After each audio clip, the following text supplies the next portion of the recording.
The room is heavy, dead silent. The only sound is the sharp, rhythmic clinking of silverware against ceramic plates. Across the table, two adults are locked in a cold war of unspoken resentment. The air is thick with a tension so sharp it could cut. Then, a small voice breaks the silence. An 8-year-old child starts telling a joke. A funny, animated story about something that happened at school. She is laughing, beaming, performing with every ounce of her energy. But if you look closer, her eyes are not joyful. They are scanning, fast. She is a human lightning rod, desperately trying to ground the electric tension in the room before it strikes. She is performing innocence to keep her world from falling apart. Does this feel familiar? Have you ever felt like a walking radar? You can sense a crack in someone's voice before they even realize they are angry. You know exactly when to pivot, when to apologize, and when to be small, just to keep the peace. People call you mature. They call you perceptive or the empathetic one.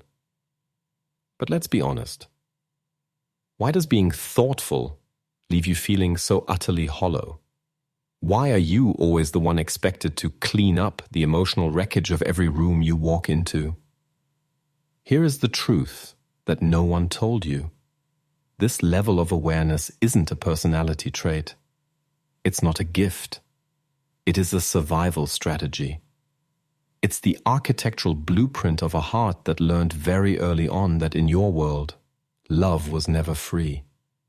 Today, we are going to look behind the mask of the good child and discover why your greatest strength might actually be your deepest, most silent wound. We usually look at a child who never talks back, who anticipates every need and who stays quiet while others are loud, and we call it a success. We tell the parents they did a great job. We tell the child they are wise beyond their years. But in the world of psychology, this isn't always a sign of maturity. Often, it is a sign of a profound failure of protection. It is what happens when a child is forced to grow up before they have even learned how to be young. This phenomenon is known as parentification. Coined by psychiatrist Boszormenyi-Nagy, it describes a tragic role reversal. It is when the natural order of a family is flipped upside down. Instead of the parent providing emotional safety for the child becomes the emotional anchor for the parent. You weren't just a daughter or a son. You were a therapist. You were a mediator. You were a human shield. This leads to a state called enmeshment. It is a psychological tangled web where your individual identity is swallowed by the family's emotional climate. In these homes, there is no room for your own self. If your mother is depressed, you aren't allowed to be joyful. If your father is angry, you must be invisible. You learn that your only value lies in how well you can manage the feelings of the people around you. You aren't good because you want to be. You are good because you are terrified of what happens if you aren't. Min is 30 years old. On paper, he is the ultimate success story. He is a high achiever, a reliable friend, and the pride of his entire extended family. But if you look closely, you'll see the microscopic cracks in his foundation. Min doesn't just walk into a room, he scans it. During a high-stakes board meeting, he isn't listening to the revenue reports. Instead, his entire nervous system is locked onto his boss's hand. He counts the rhythm of the pen tapping against the desk. Is it too fast? Does that tap mean impatience? Did he use the wrong font on slide 4? Min has become a human emotion processor, running a background program at all times to ensure no one is displeased with him. This hyper-awareness follows him everywhere. He has developed what we call chronic apology syndrome. If a waiter brings him the wrong dish, Min apologizes for the misunderstanding. If a stranger bumps into him on a crowded sidewalk, Min is the first to say, "I'm sorry." For Min, an apology isn't an admission of guilt. It is a fire extinguisher.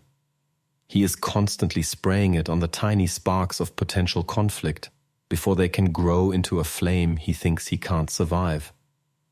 But here is the heartbreaking paradox of Min's life. Because he is so understanding, he has become a ghost in his own world. He understands why his wife snaps at him after a long day. He understands why his mother still tries to control his life through guilt. He has so much empathy for everyone else's trauma, everyone else's bad day, and everyone else's shortcomings that he has no room left for his own. Min is the person everyone turns to, but he is also the person no one truly knows. Because while he is busy connecting to your needs, his own desires have been pushed so deep, they are practically invisible. He has built a wall of understanding that keeps everyone out. He is the man who understands the whole world, but when the sun goes down and the house is quiet, he realizes that not once in 30 years has anyone stopped to ask, "But Min, how are you doing?" This is the invisible wall of the good child. You are so busy being the bridge for everyone else to cross that you've forgotten you are allowed to be the destination. So, why does the brain of someone like Min work this way? Why is it constantly scanning for shadows in a well-lit room? To find the answer, we have to look at the amygdala. This is the almond-shaped part of your brain responsible for processing fear. In a good child, the amygdala isn't just a safety alarm. It is a high-powered radar that never shuts off. You have been biologically programmed to detect danger in the smallest microscopic shifts. The heavy vibration of a footsteps, the specific sharpness of a sigh, or the way a door is closed just an inch too hard. Psychologist Alice Miller, in her profound work, The Drama of the Gifted Child, describes this as the creation of a false self.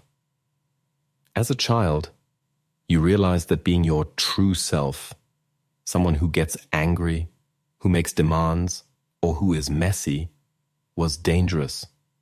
It threatened the fragile stability of your home. So, you performed a silent surgery on your own soul. You cut away the parts of you that weren't useful to your parents and replaced them with a mask of perfect compliance. But here is the catch. This hypersensitivity usually doesn't come from a home with obvious violence. It comes from emotional unpredictability. Imagine a mother who smothers you with affection 1 hour, then punishes you with a week of icy silence the next, without warning. To survive that level of inconsistency, a child must become a world-class detective. You didn't become perceptive because you were gifted. You became perceptive because you had to predict the next emotional storm just to stay safe. Your empathy was born out of fear. We need to stop romanticizing the mature child or the wise soul who understands everyone. This isn't true maturity. It is forced survival. It is a child being drafted into an emotional war they never signed up for. And the danger of carrying this mask into adulthood is that it becomes a magnet for the wrong people. When you are a professional at understanding everything, you inadvertently become a sanctuary for narcissists and people who refuse to take responsibility for their own lives. By always being the one to carry the weight, you aren't just helping others. You are actually robbing them of the chance to grow. You are keeping them stunted while you slowly burn out. In your romantic life, this often manifests as the savior complex. You fall in love with potential. You find yourself exhausted, pouring all your refined empathy into a partner who barely notices the effort you're making. You are playing a game of emotional chess, where you move all the pieces for both sides, only to realize that while you've become an expert at saving everyone else, you've left yourself completely unprotected. Imagine your life as a grand, magnificent house. From the outside, it is breathtaking. The windows are polished, the gardens are manicured, and every single room is flooded with warm, inviting light. Passers-by stop to stare in awe at how perfect, how balanced, and how welcoming it looks. But if you were to step inside and walk past the grand hallways built for the comfort of others, you would find a different story. Deep in the furthest, smallest corner of the basement, the owner of the house is shivering in the dark. You have given away every square inch of your joy, your time, and your energy to make sure your guests never feel a moment of discomfort. You have curated a sanctuary for the world, but you have become a stranger in your own home. It is time to stop being the caretaker of everyone else's expectations. It is time to walk through those rooms, one by one, and dim the lights that were never meant for you. You are allowed to ask the guests who drain you to leave. Because true maturity is not the ability to understand and fix the entire world. True maturity is having the terrifying, beautiful courage to let the world be disappointed in you, if that is the price of finally finding yourself again. You were never meant to be a bridge for others to walk on. You were meant to be the destination. If you see your own reflection in Min's story today, please know that your hyper-vigilance was a masterpiece of survival, but you don't have to live in survival mode forever. If you are a good child currently learning the difficult art of saying no, I want to hear from you. Share one small moment where you chose yourself over someone else's expectations in the comments below. Let's create a space where it is safe to be seen, not just useful. Subscribe to join our community as we continue to explore these hidden psychological landscapes. And if you're ready to start building those walls you've never had, click the video on your screen right now to learn about the power of setting healthy boundaries. Thank you for being here. You are finally home.